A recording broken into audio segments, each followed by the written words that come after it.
et l'agapé, la charité, l'amour gratuit qui n'en prend pas de retour, on est dans le modèle christique.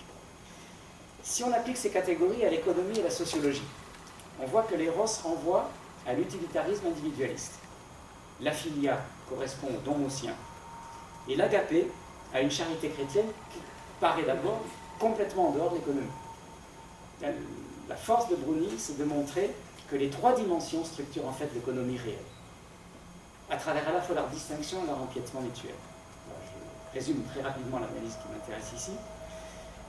Ainsi propose Bruni les contrats, qui sont basés sur un intérêt où chacun se préserve au maximum des risques d'un engagement trop risqué, peuvent être apportés à l'éros, qui est l'amour centré sur son désir et son intérêt propre. Mais si on se réfère par exemple à l'économie coopérative ou mutualiste, alors l'analogie est davantage avec la philia, où chacun assume le risque non seulement de la rencontre, ça donne son titre au livre de Bruni, mais joue l'alliance entre les partenaires, l'alliance c'est l'idée biblique aussi, qui engage des rapports de solidarité mutuelle. On est bien dans la philia correspondant à l'amitié grecque et à l'alliance biblique. Et si maintenant on se réfère à la sphère des dons gratuits, qui ne demandent pas de retour, alors des formes très différentes de dons et de gratuité semblent devoir correspondre à l'agapé au sens chrétien, même si spontanément nous avons peut-être beaucoup de mal à les reconnaître. Mais, dit Bruni, les prestations de l'État-providence, à travers l'impôt, la sécurité sociale, etc., ou bien toutes les formes de philanthropie possibles dans la société, ne sont évidemment ni de l'ordre de l'éros, ni de l'ordre de la philia. Elles répondent dans leur principe à un souci de dignité pour chaque personne, dont la racine est bien plus évangélique que grecque, car elle ne renvoie pas à la procédure élective de l'amitié, mais bien à une exigence de charité envers tous sans discrimination de personne. Seulement, on voit ce qui nous fait résister à l'idée d'appliquer spontanément l'idée d'agapé de charité à ces niveaux de solidarité. C'est que ces niveaux de solidarité opèrent d'une manière tellement impersonnelle et anonyme que nous n'y retrouvons pas l'idée évangélique selon laquelle la charité tue l'amour du prochain, concret. C'est-à-dire celui qui est proche de moi, dont je peux me rendre proche. C'est pourquoi Bruni, dans son livre, je n'ai pas le temps de le développer ici, mais propose d'ajouter aux dimensions étatiques ou philanthropiques du don agapé,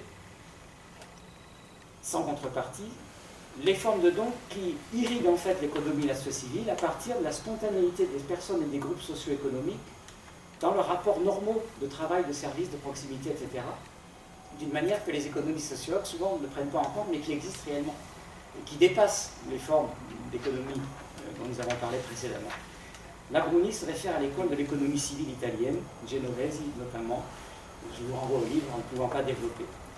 J'ai été frappé pour ma part de voir la correspondance entre cette réflexion et ce que l'on trouve dans une autre école de pensée et d'action, que je connais un petit peu, bien sûr, qui est l'école lyonnaise du personnalisme et du catholicisme social, dont je parlais au début, qui a inspiré la Chronique sociale de France, puis les Semaines sociales de France, le mouvement Économie Humanisme, aujourd'hui le mouvement Habitat et Humanisme, qui s'est étendu au plan national à partir de Lyon.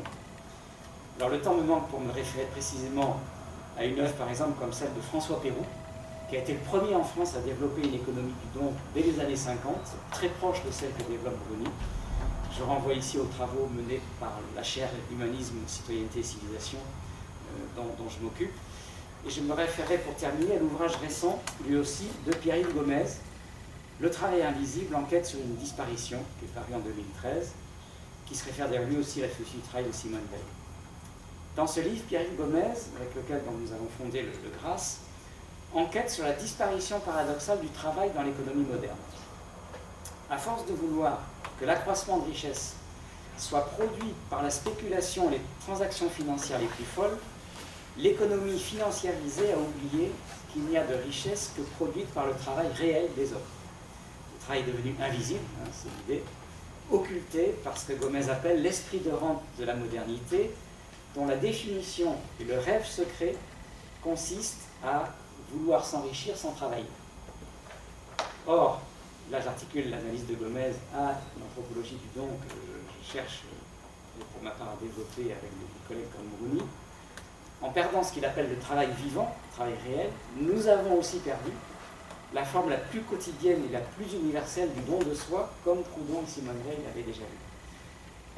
Parce que c'est en retrouvant le don de soi comme principe caché de la vie qu'on aura toute chance de retrouver le sens authentique du travail. La thèse que je défendrai volontiers est celle-ci, ce qui est le plus invisible dans le travail invisible, c'est le don de soi que chacun y réalise de manière plus ou moins explicite, reconnue ou pas, même à ses propres yeux. Il y a peu de paroles plus communes dans toutes les activités, quel que soit leur domaine, que celles par lesquelles on dit de quelqu'un, dans son travail, son activité, il a donné de sa personne, ou il s'est donné à fond, ou il a donné tout ce qu'il a pu, de l'artiste au sportif, ça peut s'appliquer à toutes les situations. Toutes ces formules qui nous sont si évidentes, mais que nous pensons si peu, veulent dire qu'habituellement on se donne moins, mais qu'on se donne donc toujours, dans toute activité de travail quelle qu'elle soit. Ces formules valent pour tous les types d'activités, du travail à l'action politique, de la vocation scientifique à la vocation religieuse même, mais on ne parle pas du don de soi comme principe caché, permanent de l'agir humain, de la vie sociale, alors que l'expérience quotidienne nous montre que c'est au principe de toute activité. C'est-à-dire que si nous mettons une valeur à ce que nous faisons, c'est parce qu'il y a cette dimension. Et nous espérons qu'elle sera reconnue. Donc ça créera de la filia. Et que cette filia se nourrit d'agapé, c'est-à-dire des choses imprévisibles, non attendues, non symétriques, non réciproques de manière mécanique, vous voyez, mais qui vont créer de la communion. Voilà. L'idée que la communion implique de la réciprocité, mais que cette réciprocité n'est pas calculée, n'est pas symétrique, c'est l'idée fondamentale qu'il faudrait creuser à ce niveau-là. Alors ma conclusion sera celle-ci.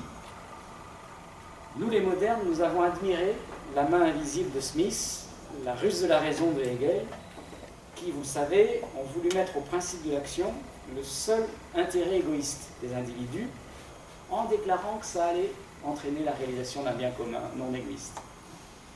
Je crois que quelque chose de plus admirable qu'il faut thématiser et définir à l'opposé de Smith ou Hegel, c'est le paradoxe inverse du don, ou plus encore du don de soi, qui, étant gratuit et sans esprit de retour dans son origine la plus forte, est pourtant créateur de communauté et de communion, avec une ampleur qu'aucun calcul des intérêts ne peut réaliser. Parce qu'il donne envie de donner à son tour, ce qui est sans doute obéir à la loi de la vie, qui est de se communiquer et de multiplier le don de l'être. Et de cela, il me semble que le management doit donner l'exemple en même temps que de la favoriser.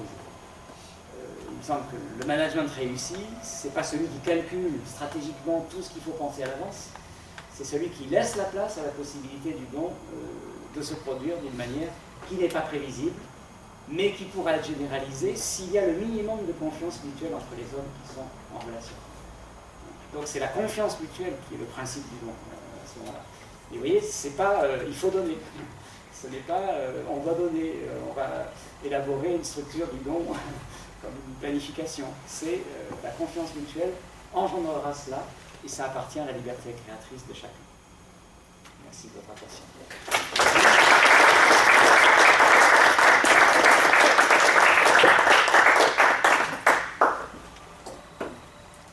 Évidemment, la parole est